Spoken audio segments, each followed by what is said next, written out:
So, Ate Dap, bakit mo hindi sinimulang mag-vlog sa sa Hong Kong? Sabi mo.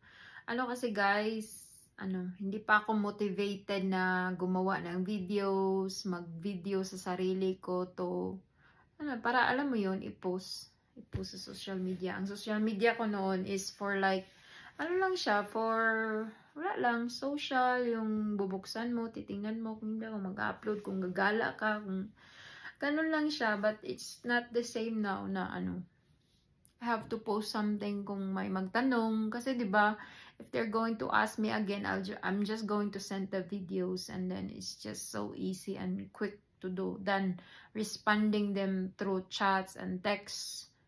Siya, haba ng oras na i-google ko sa pagta-type. So, yun. Videos ang solusyon. So, yun. Ginawa kong content. So, if you're from OFWs from Middle East, Hong Kong, Macau, Taiwan, Singapore, and anywhere else in the world na gusto mong pumunta ng Canada, Canada is open for you guys. And, yun.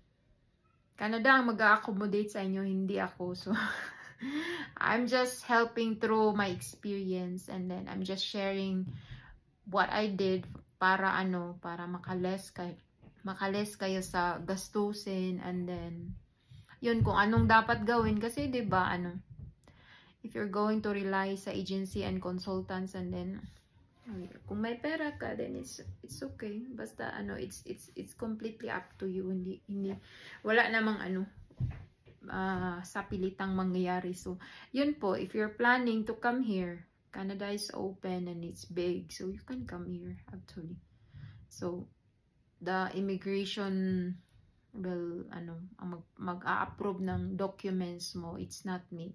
So, I'm just sharing kung paano gagawin, kung paano ko ginawa na nakapunta ako dito. So, yun lang yun. So, I start my vlogging here. So, yun na lang po. If you sa tingin mo na na tawag nito, na may natutunan ka or something na naka-benefits ka ba, or meron kang natutunan or something na please do na lang din po, pa-share, and yun po, pa-share.